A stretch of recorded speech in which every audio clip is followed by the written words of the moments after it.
Hey, how's it going? I'm Dan Williams, and you're listening to my new podcast. This has been created in the midst of the coronavirus pandemic, with so many people self isolating and unable to get outdoors, and with an ever increasing amount of people out of work. An inspiring entrepreneurial explosion is taking place. However, many just don't know where to begin, or they find the whole process overwhelming. With some of my amazing connections and friends, I want to share some stories and insights to help inspire and ignite that fire within you. So, without further ado, I'd like to introduce my guest on the show, Stephen Shortland. Stephen, how's it going? Very good. How are you?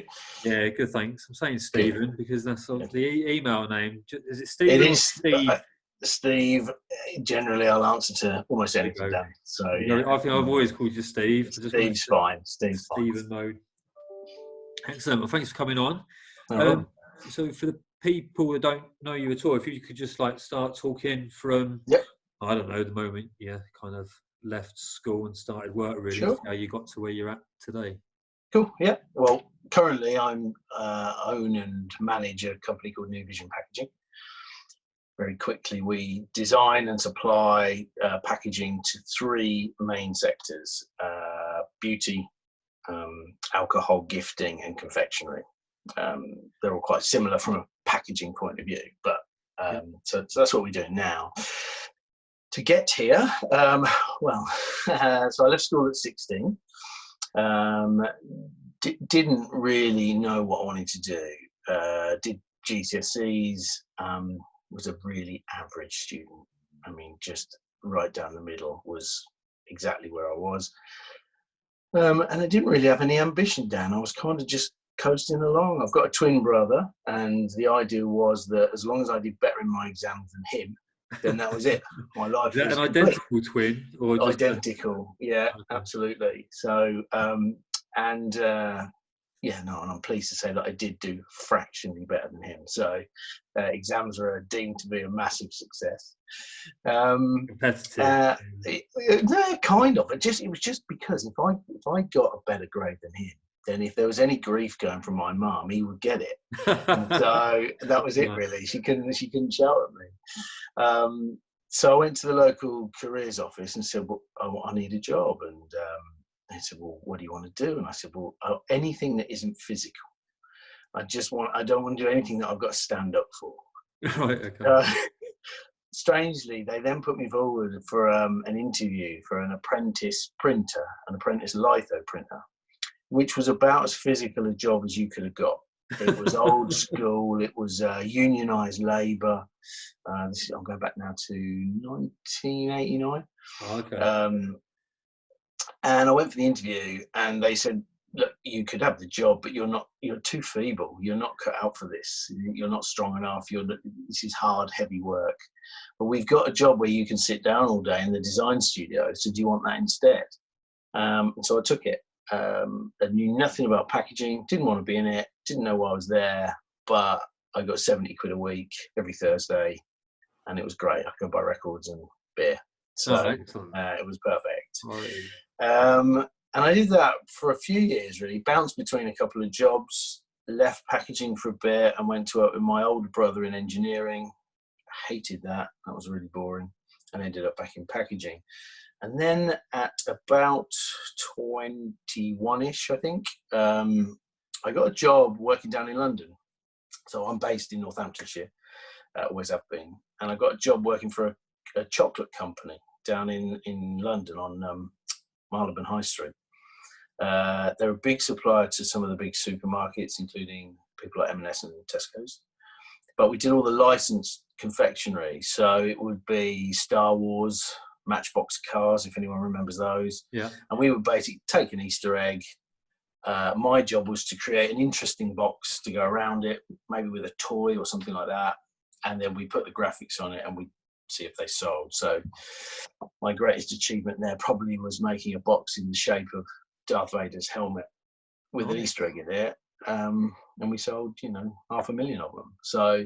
And did you had you shown any kind of desire to get into any design related? Did you know you had a passion for design or anything like that at that stage? Or? No, and I don't think I did. And I honestly don't think I was particularly good at it even then. I'd learned from a guy who'd been, extremely good at it. He was considered to be one of the, as much of a claim as it is, he was one of the UK's best structural designers when it came to packaging. Right. Okay. It's Excellent. not a massive claim to fame, but and he had a great reputation. And the best bit about it, well, he really took me under his wing. He said to me, look, I'm not going to say I was a son to him, but I was close to it, and we're still close today. He's 66 now and retired, Okay.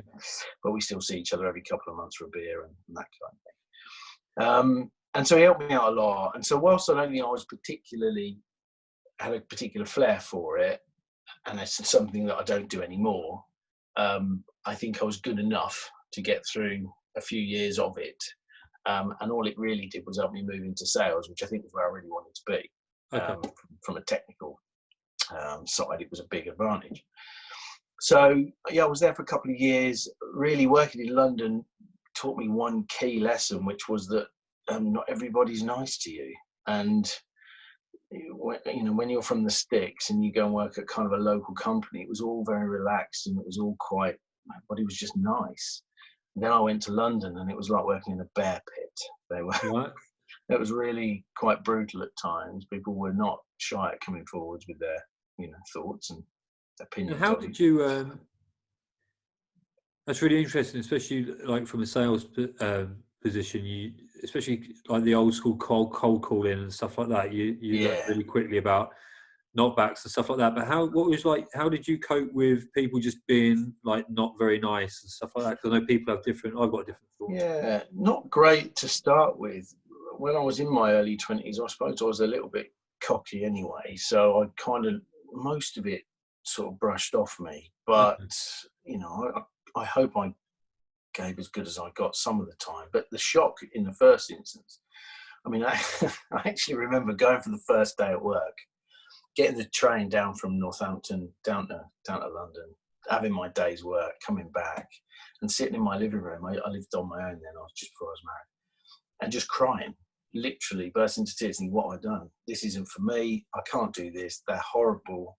I hate the travelling. Well, that's not letting it just brush off you at all, is it? I got better, and I ended up doing it for 2 years. But the first few why months is it? When you say you got better at it, though, was it because you realised it wasn't personal, or you just got a thicker skin, or you just it was both of those, and then towards the end, actually, I think I just stopped caring. I think I stopped caring about the job mainly, which is why I left, and I stopped caring really about what the people thought of me because I knew I was going to leave. Yeah, and I think. But yes, I mean, you start to realise that as you sit there all day, you realise it isn't just you. They're like it to each other, like it to everyone. And whilst, it sounds horrible, it wasn't. We had a lot of laughs too. There's a really good gang of people there as well. But when it came to business, they were very black and white. You either performed or they'd let you know you hadn't. Yeah. And it was completely the opposite to anything I'd ever known. So it was great to... I mean, at 20 now, I'll be, I guess, 21, 22, 23. It was a really, really good experience to take. And it's funny, when you then run your own business, all these little experiences add up into one sort of big melting pot, and you learn a lot of this stuff at the end of it. And it all adds to you as a person, and certainly the case of starting your own business, it makes you more robust for later on in life. So, it was all positive in the end. It just wasn't much fun at the time. And certainly that first day was one hell of a shock to this kid who'd kind of been to London about 3 times in his life and all of a sudden was having to go every day for work. But for all those people that listen that haven't been to London, there are also some very, very nice people in London. That makes me sound bad now. Yeah. No, there are. And it like I say, the benefits far outweighed the negatives, but it was such an experience. It was such a shock to the system. That was all. And then from there, then I came back, back to sort of local businesses. Ended up working for a company that designed packaging, bought and sold packaging. Again, I was a designer there, but by this point, I knew that I'd had enough of it, and I wanted to get into sales. And I wrote to... Sorry. And you Because obviously you were talking. I just want to a bit later on, just talking some advice for like people that are leaving school, because you said some really big things that have resonated. But so you left school not sure exactly what to do, etc., etc. But then you had you've gone into packaging, and you seem to have stayed around this packaging at that point. Then have you known now that, or then sorry, you knew that you still wanted to remain in packaging, but you wanted Yeah, to do more to do with sales. So you found like yeah, you were drawn to I, packaging at that. I did, and I think there came a point in some point during that period where I realised that actually this isn't a bad industry to be in. It's fast moving, it's creative, um, and I don't know about you. Most of us are born and go to work without any particular standout talent. You know, we might be. Some people are great footballers. Other people can sing. Most of us are a mixed bag of different attributes, and we try to find a way in a career somewhere that gives us something that we can get some enjoyment from. And I was definitely one of those. You know, no particular talent that you would, you know, talk about, but I'd found I think an industry that kind of meted or suited me for the skills I did have. Yeah. I think the great thing about packaging is well, it's a good and a bad thing. If you want to be a doctor, you've got to go to university and learn medicine. Yeah. If you want to be in packaging, you know, it's come on in. You know, there are very few qualifications needed to work in the packaging industry. Nearly all of it is learning on the job. And so I had great teachers, one in particular, and then I was fortunate enough to think, well, I like talking. People seem to like talking to me, so sales is probably a good place to be. So, And the people, because prior to this, you probably hadn't, so you hadn't been doing the sales bit, but you thought you wanted to go into it for that reason. yeah, Had other yeah. people been recommending that to you, saying that you'd be good in the sales role, or you just came to No, the conclusion yourself? I just realised that I'd looked around my sort of peers in design and realised that what generally happens with packaging designers is you start a career in it, and then by the time you get to 65, you retire, and you have been a packaging designer. Frankly, the wages weren't great, the money wasn't great, and there were no perks to it.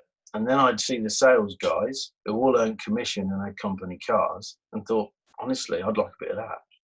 So it was good old fashioned greed that drove me into sales. But I did. I wanted to earn more money, and I wanted to have a car. And the only way I was going to do it was to get a sales role.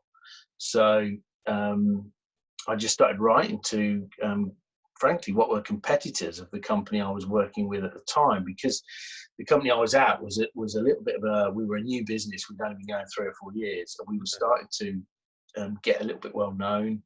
We were making a bit of an impact, and I thought, well, now's a good time. If I write to some of those more established players and say, you know, I work here, but I'd like to work with you, they might think maybe he's worth having a chat with. And luckily enough, a company up in Leeds gave me a chance to go for interviews. I ended up going for 3, and offered me the job. So, and it came with a car, and it came with more money. So, you know, mission accomplished in that sense. And I started there. I ended up working there nearly 6 years. I was the only sales guy they had when I started, on the road sales guy, and I loved it. Great bunch of people, fantastic business. We all worked hard, but then you had to have a really good time alongside it. Was that a sales role where you were having to generate leads as well, Steve, or was that something where you were getting leads and you were going out and speaking to? No, it was basically they gave me the job and said, we don't have any salespeople, so we'd like one. Yeah. There's a car, there's a phone. You've got a year, and we'll see how you get on. And I had a couple of sales contacts from where I'd been before that were willing to give me a try. And other than that, it was start from scratch. And how did you do that? Well, it was again, I was really motivated because I wanted to do well. I didn't want to be a busted flush when I got there. I didn't want them after a year to say, no, this doesn't work for us. Yeah. I knew where we were strong. I knew that we had certain products that we were really strong with, and I knew people that used those products. Okay. The biggest at the time was boots. So I would make boots a real priority, and I kept knocking on the door, and eventually we opened that, and they became our biggest account within 3 years. We were doing And a how long couple of did it million take per you year. to actually get in there in the first place then, from knocking on? Back then, it probably took us 6 months to get the first appointment, but once we'd been in and shown them that our product was A, cheap, and B, had some advantages to it, frankly, it was a fairly straightforward sell after that, and they were quite quick to move a lot of their business to us. But equally, we had products that the business was very focused in beauty. We did a lot in greetings cards at the time. Greetings cards came in boxes, so we did a lot of those boxes. Oh, okay. We didn't do very little in confectionery, but the products translate really well. So I thought, well, my background being confectionery, I'll make a push on that, because I can go to customers and say, I know packaging, number one, but secondly, I know confectionery because I've been in your industry. Yeah. And so those things kind of mix together nicely too. So, but generally, it was just good old-fashioned graft. It was getting on the phone, bit of hustle, never saying no, always making sure that if someone wanted to see you, you'd be there, even if you had to get up at 6 o'clock, 5 o'clock in the morning, whatever it was, just get there. And most of the time, if I got there, we at least got a chance, and if we got a chance, hopefully we convert it, and that was all we could ask for. So it was good, and it worked. Yeah. And and I was there 5 years. Ended up, senior is the wrong word, because it was a family business, and so there was a definite, kind of glass ceiling for the rest of us because we weren't family. So that was my reason for leaving, really. At this point now, I would be about 29, I think. Okay. And I thought, well, I want something a bit more. So I actually went back to one of the companies I was at before I went to the business in Leeds. I went back there, took a small stake in the company, and was there for a couple of years. That didn't end all that well in the end. I tried to buy the business, but we couldn't agree a price, and it went on for 6 months. And was that just you, or was that like an MBO? No, it was just me. The business wasn't strong. I mean, it was financially very insecure, and it was struggling. And that was the problem. In many respects, it just needed new ownership, and it could have been a great business.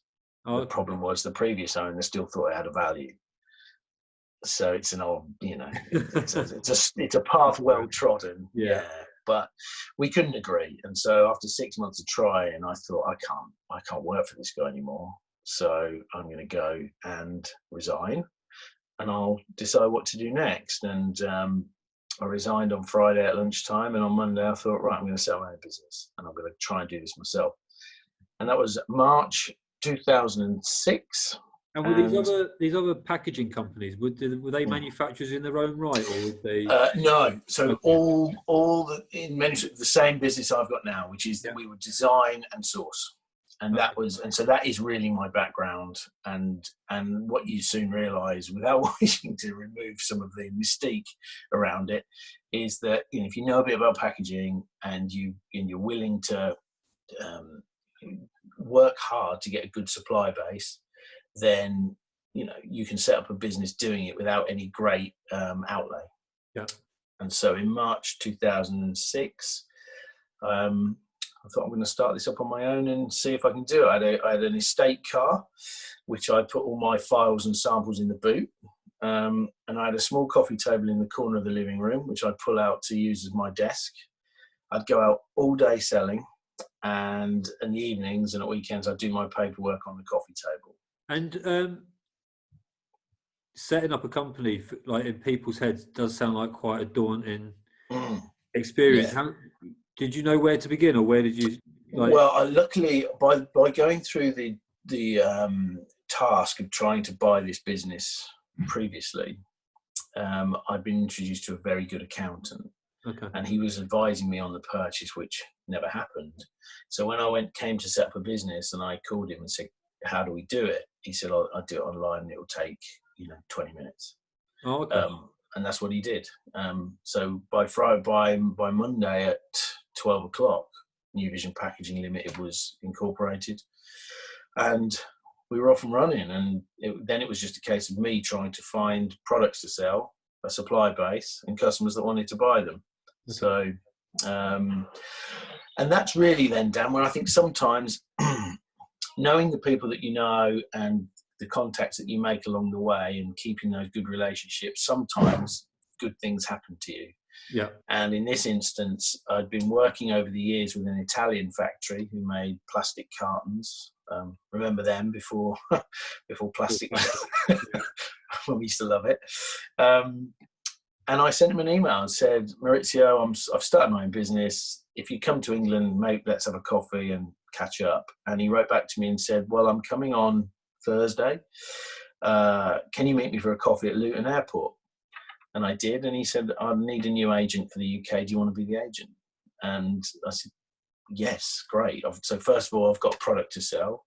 Secondly, it happens to be from one of the best manufacturers in Europe. And thirdly, frankly, being a family-owned business, not only did they want me as the agent, they proposed that they would pay me monthly retainer over the first 3 years to act for them. That's incredible. So it was That's amazing. all based on relationships that you've built up over time. Purely that. And you know, and he'd seen the good work I'd done for him. Admittedly, I wasn't working for him, but we were buying from him. Yeah. And he'd seen that we'd been able to buy good volumes. And he thought, well, you know, I need an agent, and this guy's proven he can do it. So straight away, for a business that's only 3 days old, we've already got, luckily, some revenue coming in. It wasn't enough, but it was a good start. Enough to like cover living and overheads, or not quite? Not really. I mean, it covered a few expenses. It covered some sampling costs, things like that. It was never going to. The business still had to do more, but it was, you know, nonetheless, it took some pressure off. And how did you cover costs in the short term then, before you identify? So we had a overdraft facility with Barclays Bank, which we put our house up as guarantee. Yep. So that was it, and we had to basically, that we thought that overdraft would last us about a year. We had another bit of good fortune after about. Sorry? How long did it last? A month? Or did it last? Well, we were using it for about 6 months, but it turns out we never. After that, we had another good bit of fortune, really, which was 6 months in. Really, we weren't getting a lot of traction. There was very little interest in what we were doing. But you know, again, you know people, you meet people, and you stay in contact with them. And we got a phone call from a lady who was supplying French truffles to Waitrose, and she said, "I've been let down.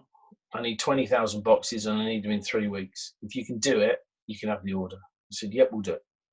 And so, having then delivered 3 weeks later Waitrose boxes, and we can say to other people, we're now a supplier to Waitrose. Yeah, that was it. All done. All the hurdles were down. Everybody was happy to deal with us. It was as if we ticked so many boxes in one go. Yeah.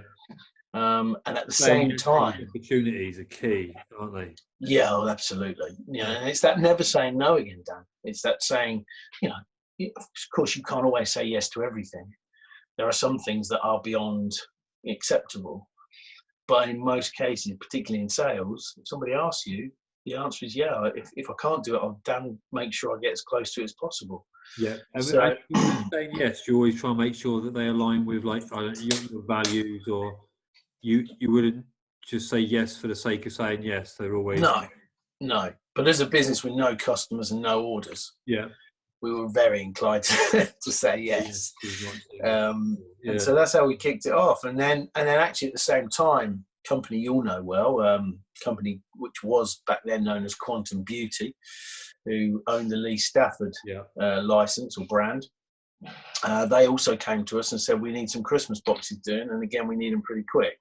Can you do them? And we did that too. So within about 6 weeks, we delivered to Waitrose, and we delivered to this really cool, shocking pink hair care brand called Lee Stafford. And I think Lee was on that was Boots primarily, wasn't it? That's right, yeah. So you now shout that you're a Boots supplier as well. Exactly, and it didn't hurt that Lee was on the telly, I think, and he was doing a lot of TV work and all that kind of stuff. So he was quite well known. So, you know, really, and then in that first year, when we look back, all of a sudden we'd gone from nothing and we'd made a £40,000 profit. So that paid off whatever overdraft we owed, and we didn't really look back. Really, it's just accelerated from there. And then when you were saying, obviously the company you were at before, where you were going out as a salesperson, you were going, and then you took, was it 3 to 6 months to get into boots, and then in Yeah, a few years yeah, later, that was going. Do you feel that sales back then has changed to how it is now? And do you, yes, and so how do definitely. you feel like it? Well, like what's different, but like what do you think? What's the best sales technique? Not technique sounds a bit. Like how do you sell now? Like what is it you focus on? I think you need to know who you're selling to. So I think if you're going to go to Boots now, you've got to be prepared for what is frankly a very corporate mentality. Yeah. They'll use new suppliers if you've got A, something they can't get from their current supply base, or B, if their current suppliers let them down. But generally, if you walk in and say, I do much what these guys do, and I might be nicer than them, and I might be more creative than them, and I might be a bit cheaper than them, they're not really all that keen to bring in new suppliers and take that risk. So you do have to know. So with Boots, you do need to have a reason for them to buy from you, I think, or any big business. I think when you start to speak to those brands that are owned by, the founder, owner, in that instance, it's more about relationships. Then, do they trust you? Do they like you? Do they like your product? Do they like your pricing? And how would they get to know if they trust you from your first meeting? Well, I mean, of course, in many respects, that's all about human nature, isn't it? And it's about, you know if you like somebody at least. Yeah. You don't know if you can trust them, but you know if you like them. So that's a good start. You can look at their track record. We always take lots of samples with us. So wherever I go for a meeting, we load up the bag with as many samples as we've got that we feel would be relevant. And I think in many respects that starts to put people at ease, and it gives them a level of trust. Because if I'm already doing work for your competitors, and the work I'm showing you is recent, and you know it is because you know your business, yeah, then you're likely to say, look, unless there's a reason why I don't want the same suppliers as those guys, these guys know what they're doing. Yeah. So we try to build trust by showing them that. We also talk about the factories that we work with, because now, 15 years on, we've got a really core of suppliers that are not, tiny, small, independent businesses. These businesses alone turn over anywhere between 15 and 35 million pounds independently. So we talk about that, and we talk about the ability of our designers to come up with good ideas. So it's all those small things that then people start thinking, this is a guy who knows his industry and he knows what he's doing. I think in the end, nobody wants to buy from somebody who doesn't know what they're doing. And that old adage of if you don't know, ask, that goes a certain way. But what people really want to buy from is people who don't have to ask, who know what they're doing. Yeah, and I know my business inside out. I've lived and breathed it for 15 years. So if I can't give somebody the answer straight away, then there's nobody who can. So it's about that really, and letting them know that you got them really. You're in control. That you're going to look after them, and you're not going to let them down. And then do you get a lot from referrals as well then? Because going back to what you're saying, look, if people trust you and like you for those reasons, people are willing to. Yeah, absolutely, definitely. And so much about. I mean, Dan, you and I first met when you were at your previous employer. Yeah. I know it was a long time ago now. But and that's true of a lot of our customers. They're at one place, they move to another. Or sometimes we have a good relationship with people like Waitrose maybe, or other retailers, and they might have a product supplier where they like the product, they're not sure of the packaging, and they might steer them in our direction and say, these guys can help you develop packaging that's better or more appropriate or whatever it is. Yeah. So we do a lot of that, but in the end, there's still a lot of our business comes from knocking on doors, doing trade shows, hoping we're in the right place at the right time. Yeah. But it's getting harder, Dan. There's no doubt about it. It's and not for doing the trade shows. You need money for that, obviously. But going back to what you said when you started up your business, you said that you didn't actually need any money at that point. Is that because of literally because of the relationships and the content, and you knew what you were talking about? Yeah. So I mean, I needed money because I had a mortgage to pay. Yeah, so to fund the business, no, absolutely, yeah. And And we had, again, we had a couple of suppliers. We've got the guys in Italy. We've got a carton printer in the UK at the time who I dealt with over the years. He said, look, I'll give you credit because I know you and I trust you. We did a trade show very early on as well, because they can know you and trust you all day long. But as a startup, it goes beyond knowing you and trusting you. It's got actually a lot of confidence in what you're about to do. Otherwise, they're never going to see their money, no matter how nice you are. Yeah, and I think as well, Dan, the fact that we were coming to them with what were relatively small orders for them, maybe 2,000 or 3,000 quid, it meant the risk was fairly low. It meant a lot to us, but to them the risk was quite low. We did a trade show. There's a trade show called Packaging Innovations, which runs twice a year. We did the first ever Packaging Innovations in 2006, which was down at Kempston Racecourse. And we literally had the worst stand in the world. It had white walls, and we had this old sign hanging off the back wall with these chains. And we had a couple of piles of boxes in the corner. And of course, I was working on my own, so I did it on my own. I knew a guy around the corner who'd man the stand if I had to go to the loo. Yeah. And we picked up from that show £200,000 worth of cartons for Sainsbury's Christmas cakes. Oh, amazing! Just from doing the show. So you need to spend all the money on the stand. That's what I mean. Yeah. And again, and of course, we don't have that level of success now at trade shows, because that type of, nobody stumbles across you anymore. But we were new.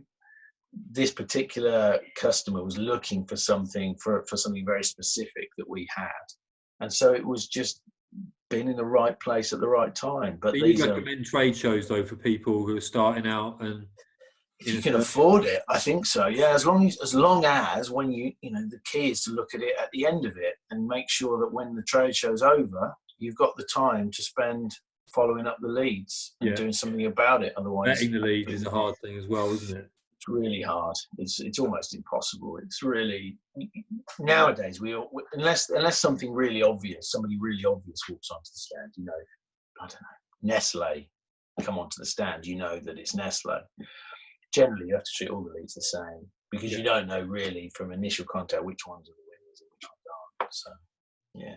Oh, cool. So we still do at least one or two a year.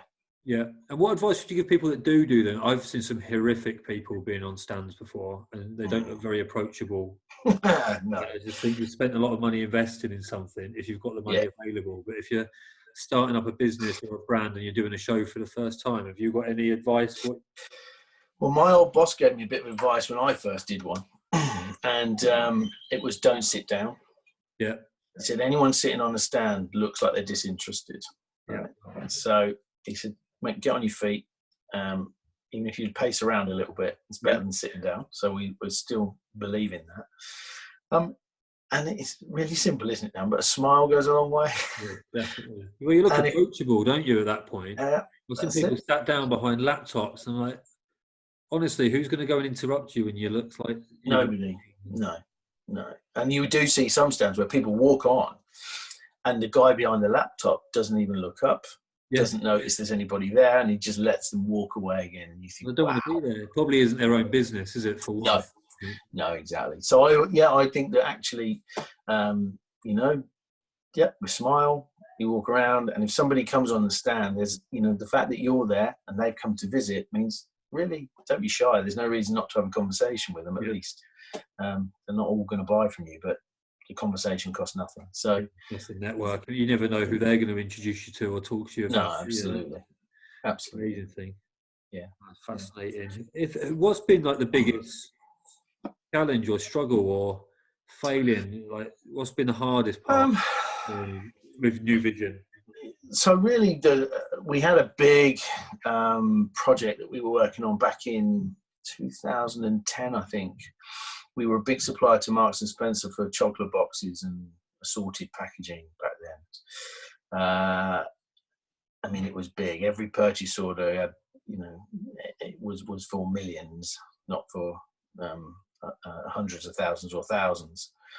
And it was fine. The big issue really then was that the company we were supplying the packaging to were very close to going into administration, and indeed they did in the end. But that was a very challenging 6 months. We eventually ended up with a business where we had one customer that was 2/3 of our turnover. Wow. Okay. And I mean, there's a Shaking lot. your head at that point, just in case people are listening. So that might sound quite appealing, having one customer that's so big, but No, it's the worst thing ever. It's and great if they can pay you, yeah, but the second they tell you, look, I can't pay you this week, yeah, then it really starts to set the nerves on edge. So we went through about 6 months of really having to withhold supply to get the next check. And it ruins relationships, number one. But what can you do? You know, you have to protect what you've got, and they're obviously trying to do the best for their business at the same time. But we did get through it, and we went through 6 months of working together and getting through it. What really happened in the end was they then tried to place another order. If I'm honest, Dan, it'd been 6 months to a year, and I was tired. I mean, I wasn't sleeping properly. I had this constant knot in the pit of my stomach, because at times they were owing us £500,000 and saying, I don't know when we can pay you. And you've got this sort of like sick feeling every day. yeah. And when they then came to place the next one, I just said, I don't want to do it anymore. I can't do it. And I know my turnover now is going to drop by 2/3, but I'll deal with that. That's a problem I can deal with. The problem of you not paying me this next order isn't one that I probably want to deal with. So I'm going to go and say, no, thank you. And I have to say, they were shocked. I mean, who turns down £1 million order? Yeah. But it just wasn't for us anymore. It wasn't what I ever set out to do. It wasn't where I wanted to be. And, the relationship had really struggled in the last few months. So that was a very, very tough time. And we didn't quite start again, but we came close, and we've now got a business where our biggest customer is 15%. Okay. Which is a great place to be. Yeah. That can only get there over time, though, can't it? If you're a startup, Absolutely. the chances are from day one you're going to have a customer that's probably 100% of your turnover immediately. Definitely. And you shouldn't beat yourself up about it. That's how you grow a business. That's how you start it. But you should have one eye on it, and making sure that you're doing what you can to reduce that exposure. And like I say, if your one customer is Unilever or Diageo, don't worry about it. Chances are they're going to be fine, and they're good for it. Sure. But in our case, it was a business that had its troubles over the years, and it wasn't a business that we should have put so much faith in. But what can you do? You take these opportunities as they come along, and the good news is we didn't lose anything. We didn't get our fingers burnt at all, and they did eventually go into administration 2 years later, but we weren't involved then. So that was a struggle up too. But so your route with that was more patient and just keep the relationship going to keep the money coming in at that point. Yeah. And once you got what you needed to, or what you were owed, actually, then that was when you goes to. Absolutely. Luckily, the business. Definitely. And the final payment coincided nicely with the new order, so we were able to take that final payment and say, look, it's not for us. Yeah. They weren't happy, obviously, but in the end, you've got to do what you think's right. And a lot of this comes down to gut feel. Yeah, it does. And I don't have any education in business. I don't have any formal education, but you learn along the way, and when something smells off. Yeah, and it's funny talking to more and more people doing this podcast. There's certain themes and threads that run through it. So there's been like resilience and things like this, and gut feeling and intuition has been huge actually from a few people so far. Yeah. I'm a big believer in it as well, personally. I don't think necessarily everybody's got the right sense for it either. But generally, if you started a business and you've made a success of it over a period of time, you will have relied on your gut feeling on many occasions. And I definitely feel that, and everyone I've spoken to also feels this, that they've always got a story to tell where you've had a really bad feeling about it, especially if you're a startup and you're doing something like that, and it doesn't feel quite right, but you feel that you're going to follow up on it anyway. And 9 times out of 10, that gut feeling normally comes. You're right. It was like, I shouldn't have done that in the first place. So that would be my bit of advice. Absolutely. Just conscious of the time, but I wanted to just. You were talking about when you left school, you weren't sure what to be doing, and you did something, you hated it. If for people now that are leaving, like school, and they're not sure, what have you got any advice you'd give anyone who's in that position? I think the world's different. I've got 3 two teenage sons and a boy who's 12, and I think it's a different world to the one I left school and went into. You know, there was that drive for qualifications and education, but if you weren't that way inclined, there was a route for you that, you know, you could get a job and crack on and earn a few quid. Yeah. I don't think the world's like that so much anymore. There must still be a little bit of that, but not so much. Yeah. You know, so I think it's a different. You've got to find something you love. I know that's an old cliche, but it's true. I think it's so true. Yeah. And not, you know, and there's the old line, isn't there? You know, the guy who sells, I don't know, copper piping goes, God, I love copper piping. It's the best thing I could ever have. And what they really mean is they love the fact that copper piping has paid off their mortgage at 29, and they've got 2 Ferraris. You know? Yeah. They love the rewards of copper piping, and I suppose that probably is true of a lot of us, because we've all got different drivers and different reasons for doing things. But if the money's gone up on copper piping, you still wouldn't want to get up and look at copper piping. Absolutely. Yeah. But you know, if you've, I suppose, what do I love about my job? I like the sense of achievement. I like the sense that as a small business, we mix it with some of the biggest companies, biggest packaging companies in the world. Yeah. Sometimes we win, sometimes we don't. But I like that. I like the sense that we punch above our weight, and that's a real driver to do that more and more. But really, I think you do have to like what you do, at least, even if you don't love it. And if you get out of bed in the morning with that sense of dread, honestly, go and do something else, because life's too short. It really, really is too short. So that's kind of it, really, Dan. And like I said, we can't all love what we do. Right? We can't all play for Man U or Liverpool, but we can certainly like it. And if we don't like it, as I will say to my sons when they're older, if you don't like what you do, for God's sake, change it, because, you know, life's too short, and we're certainly seeing that right now. So, you know. Yeah, no, definitely. I think you need to find something that lights you up and drives you, definitely. If there is something that you hate doing, then now's the opportunity for sure to be doing something else. Or time's like so precious, and now this is the time where everyone's got bags of time. So hopefully people are going to realise that actually I don't want to go back to that job. You know, I don't know, that company that maybe hasn't treated me all that well in the last few weeks. I don't want to go back and do it. I'm going to do something else. Well, that's why it's quite cool. So trying to think of what it is that they've got contacts, passionate about, all this sort of stuff. And by you saying you don't always need money to start stuff up, you can set up a company in 20 minutes. And with Google and stuff around now, it's even but I don't want anyone to be under the sort of misapprehension that it's easy. I mean, the technicalities of setting up a business are a piece of cake. Yeah, anyone can do it.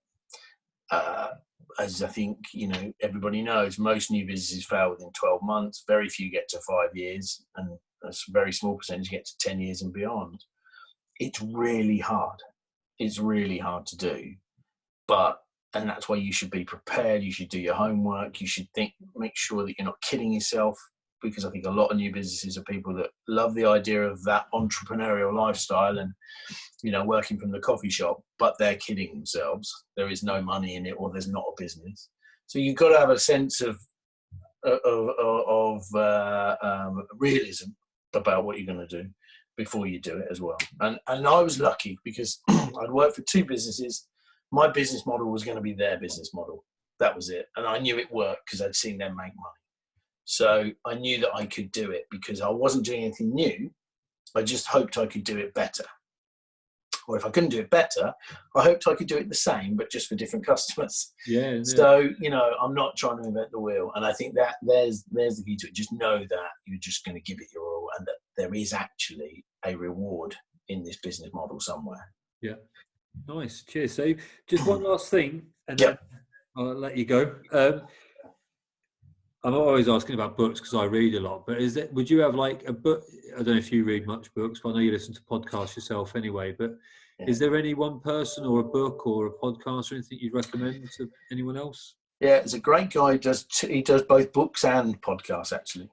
He's a guy called Professor Scott Galloway, He's an American professor at NYU Stern. Everything he does has a slightly business kind of bent to it. But so he has a podcast called the Prof G Show. And he's also a contributor on a podcast called Pivot, which comes out twice a week. But he also has a book called The Algebra of Happiness. Nice. And it's his rules to it's a really easy read. It's not really kind of heavy and wordy, but it's his way to have a better life, and it's to understand how life should, how you build the building blocks of life, and to make yourself happy and understand what's important. When it's all, he says, when you breathe your last breath, you understand what you were aiming for and what you did and what you tried to do with it all. But like I say, a lot of his podcasts have a real business bent. Really funny guy, very animated, swears a lot. Great. I'm constantly in this ebb and flow, right? I don't know who's listening. Should I just swear or not swear? I'm desperately trying not to. I've got a bad mouth at the best of times. But cool. All right. Well, anyway, cheers, Steve. Thanks for coming on. Really appreciate your support with this. Just trying to help as many people as we can. So thanks again for your time. I really appreciate it. My pleasure. Good to speak to you. Cheers, Steve. Cheers, Dan. Thanks. Bye-bye.